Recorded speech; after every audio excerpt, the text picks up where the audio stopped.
Betty bought some butter, but she said the butter's bitter. If I put it in my batter, it'll make my batter bitter. Hello, everybody. Welcome back to my channel. Today, we're going to discuss tongue twisters. I'm going to show you how to use them properly to improve your accent and pronunciation. English is my second language, and when I started teaching it, I didn't have the most perfect accent. I still don't, but because I started doing tongue twisters with my students, I realized how much they were helping me as well. Our general impression about tongue twisters is that they're really difficult, only advanced students can do them. They basically twist our tongues and they're not meant for everybody. Well, that's wrong. In my opinion, tongue twisters are an excellent tool, but the end goal with tongue twisters is not to say them really fast. I think tongue twisters are great for developing melody, connected speech, and fluency. And I'm going to show you how to do that no matter what English level you're at. But before I dive in, I would like to say a big thank you to the existing members of this channel. Your support means a lot to me. And if you'd like to support me and help me create more free content like this for you,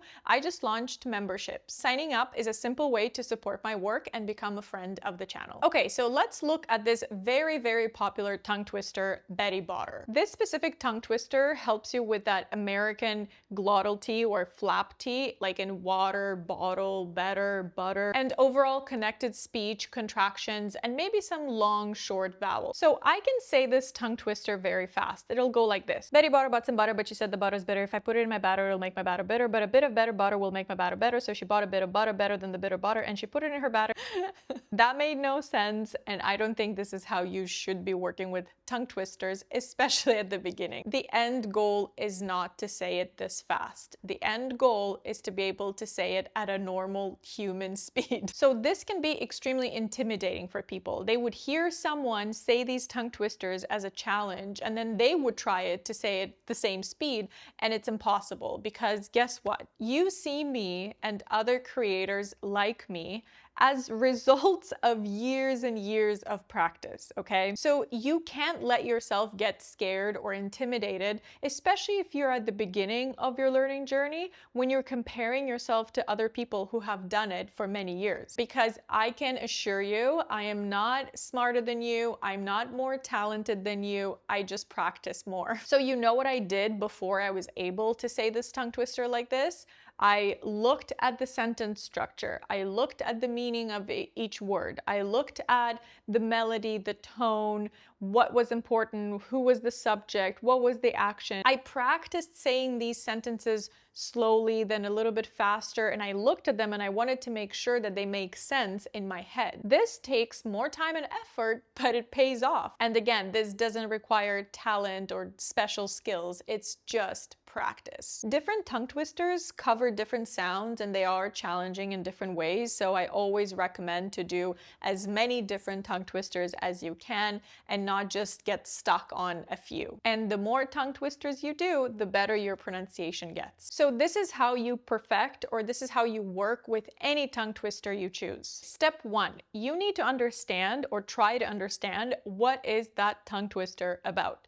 You can look up the words that don't make sense in it, or you can just ask ChatGPT to explain it to you. Whatever works, but you need to have a general idea of what's going on in that tongue twister. Step 2, try to read it as slowly as you can and over-exaggerate all the vowels, all the sounds. Betty Botter bought some butter. You can even put it into Google and ask it to read it to you just to make sure you're pronouncing everything correctly. Betty Botter bought some butter, but she said the butter's bitter. Step 3, you want to find your nouns, your verbs. You want to identify who is the subject, who's doing the action, so then the melody and the flow of the sentence makes sense. For example, Betty Botter is our subject. Betty's first name, Botter last name. Bought is the verb, past simple from buy. And then you take it line by line, or usually if the tongue twisters are shorter, you only need to look at one line. But she said,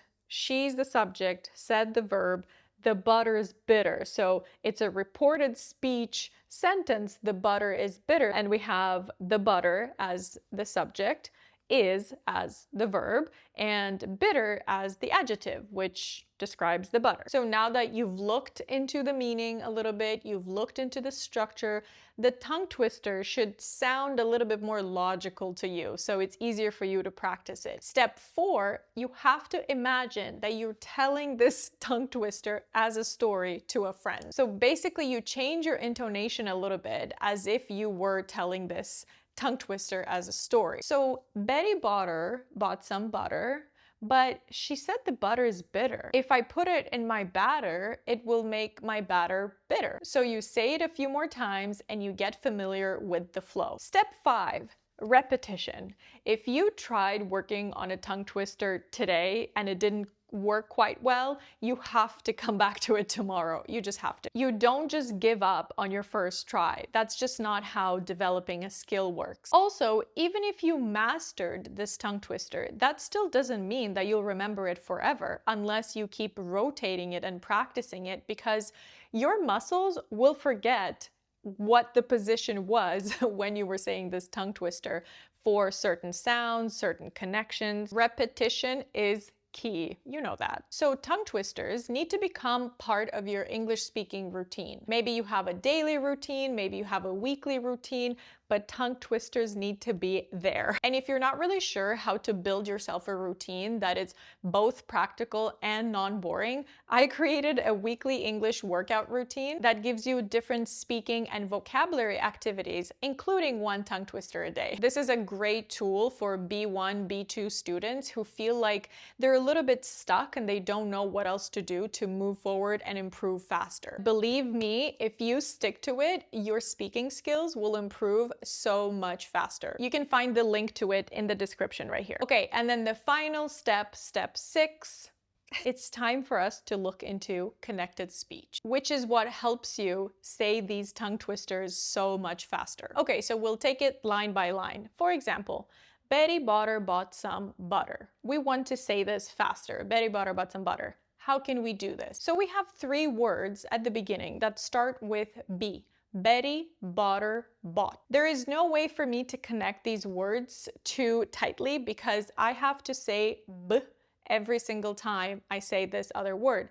Betty, botter, bought. Not a lot of connected speech going on there. But then we have bought some butter. So the word bought ends in T, but it ends in a silent T. Bought, bought. We don't say bought, right? Bought.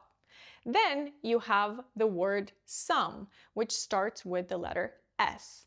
And when you say bought, your tongue is already placed behind your top teeth, which is very close to where you need your tongue when you say the letter S. Bought some, bought some. So bought, some can be very, very close to each other because T and S are almost in the exact same position. Bought some, bought some, bought some. Then we have some and butter. So some ends in M, some, some, some. Butter starts in B, B, B. So if I put some butter, the positioning of my lips is exactly the same for both M and beginning of B. Some butter, some butter, some butter, some butter, some butter. See how easily I can connect them because I don't have to move my tongue in a different place in my mouth and I don't have to break those words at all. Some butter. So we have bought some butter, bought some butter, bought some butter, bought some butter, bought some butter, bought some butter, bought some butter. If you say that multiple times, it sounds like a very weird long word, bought some butter. Betty Botter bought some butter. Betty Botter bought some butter. Betty Botter bought some butter. Now super easy. And this is how native English speakers talk.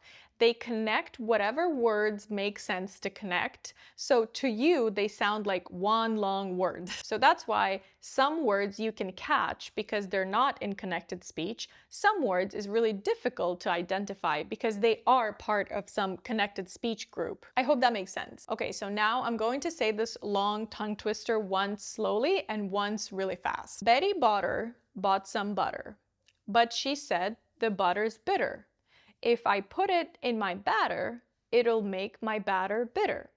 But a bit of better butter will make my batter better. So she bought a bit of butter, better than the bitter butter, and she put it in her batter, and the batter was not bitter. So it was better Betty bought a bit of better butter. Okay, now really fast. Betty bought some butter, but she said the butter's bitter. If I put it in my batter, it'll make my batter bitter, but a bit of better butter will make my batter better. So she bought a bit of butter better than the bitter butter, and she put it in her batter, and the batter was not bitter. So it was better Betty bought a bit of better butter. All right, thank you so much for watching. I hope you won't be scared of tongue twisters anymore, and you can work through any sound that you're struggling with. Let me know in the comments if you have an English speaking routine or if you practice tongue twisters. See you next time. Bye.